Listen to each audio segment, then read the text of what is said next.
स्मिता, तुझ्या अंगावर एकही कपडा ठेवायची गरज नाहीये. सॉरी सर, हे काय बोलतायत तुम्ही? माझ्या अंगावर तर फक्त एवढंच राहिलंय. हेही काढून टाकलं तर माझं संपूर्ण शरीर तुमच्या समोर. आज माझा आनंद गगनात मावत नव्हता. मी धावत धावत घरी आले आणि दरवाजाची बेल वाजवली. मला माहित होतं की आई किचनमध्ये काहीतरी काम करत असेल. उघडायला वेळ लागेल, परंतु तरीही मी पुन्हा पुन्हा बेल वाजवत होते. मला आतमधून आईचा आवाज आला. हो स्मिता, येते मी. एवढी काय घाई झालीये तुला? आईने दार उघडलं आणि आईला पाहताच मी तिला घट्ट मिठी मारली. मी खूप खुश होते हे एव्हाना आईला कळालं होतं. आईने मला विचारलं, काय झालंय? आज तू एवढी खुश का आहेस? परंतु माझ्या चेहऱ्यावर फक्त हसू होतं. मला एवढा आनंद झाला होता की मी नाचत होते, उड्या मारत होते. आईला आनंदाची बातमी द्यायला तर मी विसरूनच गेले. आईने कसंबसं मला थांबवलं आणि म्हणाली, स्मिता, आता उड्या मारणं बंद कर आणि मला सांग की काय घडलंय. अशी कोणती आनंदाची बातमी भेटली आहे तुला? मी माझा उत्साह थोडा कमी केला. एक दीर्घ श्वास घेतला आणि आईला सांगितलं, आई, आज माझं सगळ्यात मोठं स्वप्न पूर्ण झालंय. तुझं सगळ्यात मोठं स्वप्न पूर्ण झालंय.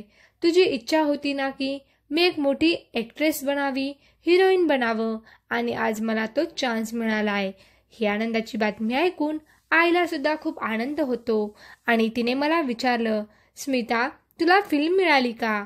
मी तिला सांगितलं, नाही आई, फिल्म नाही मिळाली, पण फिल्मपेक्षा कमीही नाहीये. एक खूप मोठ्या बॅनरची वेब सिरीज आहे. मोठ्या OTP प्लॅटफॉर्मवर येणार आहे. सगळी खूप मोठी माणसं आहेत आणि मी या वेब सिरीजमध्ये मेन लीड साकारणार आहे. मी हिरोईन असणार. हे ऐकून माझ्या आईलाही खूप आनंद झाला आणि तीही माझ्यासारखीच आनंदाने उड्या मारू लागली. आमच्या दोघींचा आवाज सर्व घरभर घुमत होता. मी अवघी 2 वर्षाची असतानाच माझे बाबा हे जग सोडून गेले होते. तेव्हापासून आईने मला सांभाळलं, खूप कष्ट केले. रात्रंदिवस कष्ट करून तिने मला वाढवलं होतं.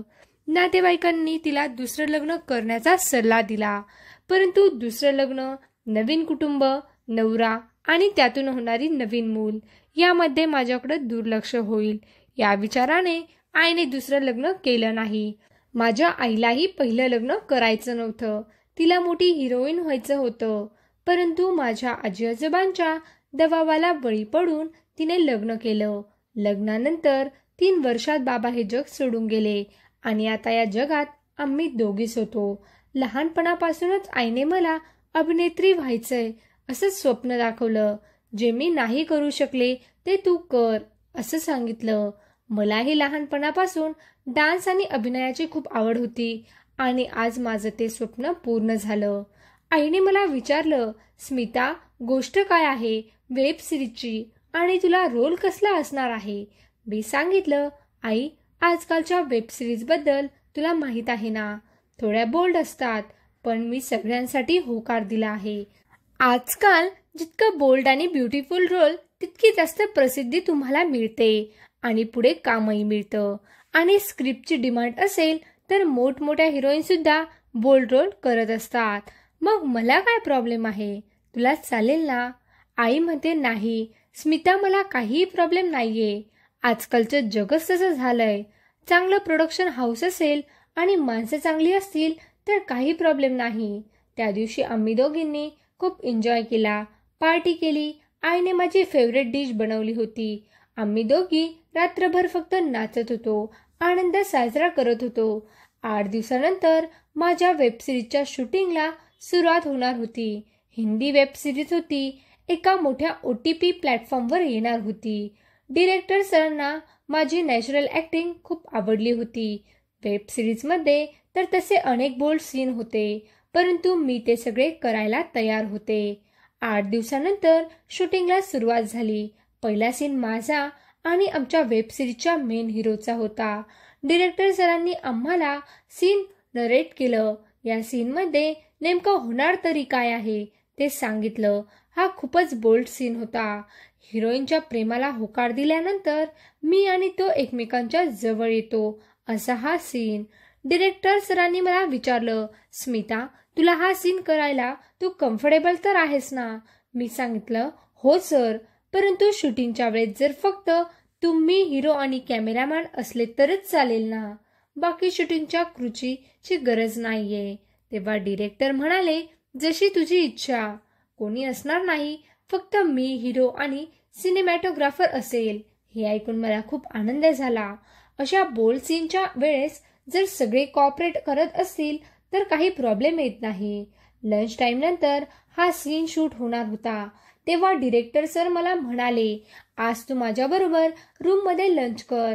मी सरांच्या रूममध्ये लंच करण्यासाठी गेले तर डिरेक्टर सरांनी माझ्याही सर्व फेवरेट डिशेस मागवल्या होत्या.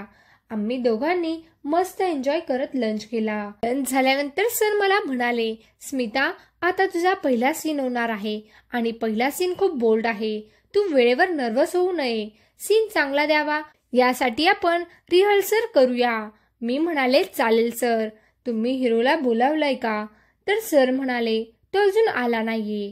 तो येईपर्यंत आपण रिहर्सल करूया. असं म्हणून डिरेक्टर सर चक्क माझ्या जवळ आले. तेव्हा मला थोडं अनकम्फर्टेबल वाटलं.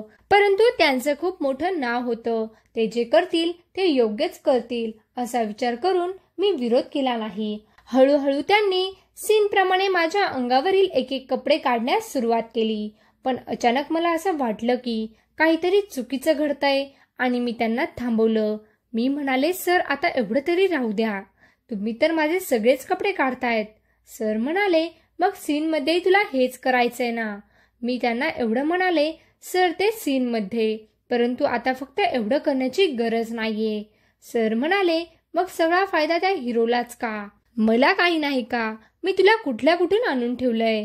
तू काहीच नव्हती, शून्य होतीस. मी तुला इतक्या मोठ्या वेब सिरीजमध्ये रोल देतोय, मग त्याचा मला थोडाही बेनिफिट व्हायला हवा ना? हे ऐकून माझ्या पायाखालची जमीनच सरकली आणि मी म्हणाले, सर, तुम्ही खूप चुकीचं बोलतायत. वेब सिरीजमध्ये जो सीन होणार आहे ती ॲक्टिंग असेल ते माझं काम आहे, परंतु येथे तुम्ही जे काही करण्याचा प्रयत्न करत आहात तेच चुकीचं आहे आणि मी यासाठी कधीही तयार होणार नाही. सर म्हणाले, तुला कॉम्प्रोमाइज करावं लागेल.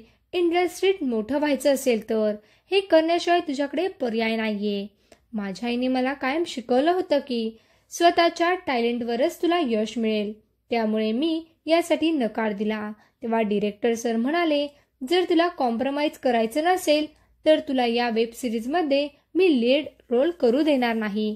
तू आत्ताच इथून जाऊ शकते. हा माझ्या आयुष्यातील खूप मोठा चान्स होता. इतकी मोठी संधी कदाचित मला यानंतर कधीही भेटणार नव्हती. मी क्षणभर विचार केला, परंतु त्यानंतर माझा निश्चय पक्का केला की नाही, हे नाही करायचं आणि मी सरांना सॉरी म्हणाले. सर, मला हे नाही जमणार आणि मी इथून निघून आले. मला अचानक असं घरी आलेलं पाहून आईने विचारलं, काय झालं स्मिता, तू अशी घरी का निघून आलीस? मी आईला झालेला सगळा प्रकार सांगितला की आई, मला असं कोणतंही कॉम्प्रोमाइज करायचं नाहीये. मला माझ्या टॅलेंटवरच यश मिळवायचंय. तेव्हा माझ्या आईच्या डोळ्यातही अश्रू आले आणि ती म्हणाली, स्मिता, माझ्या आयुष्यात असे अनेक क्षण आले होते जेव्हा तुला वाढवण्यासाठी अनेकांनी मला अशीच प्रलोभन दिली होती की तुला जास्त पैसे मिळतील, तू सिंगल मदर आहेस, परंतु मी कधीही काही चुकीचं केलं नाही. आज तूही तेच केलं, याचा मला अभिमान आहे.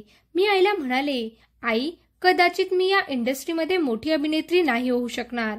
मला चालेल, मी नाटकांमध्ये काम करेल, टीव्ही सिरियलमध्ये काम करेल. अभिनय शेवटी अभिनय असतो, मग तो कुठेही केला तर प्रेक्षकांनी त्याला दाद द्यायला हवी. माझ्या आईला त्या दिवशी माझा खूप अभिमान वाटला आणि मी पुन्हा कधीही कॉम्प्रोमाइज न करण्याचा निर्णय घेतला.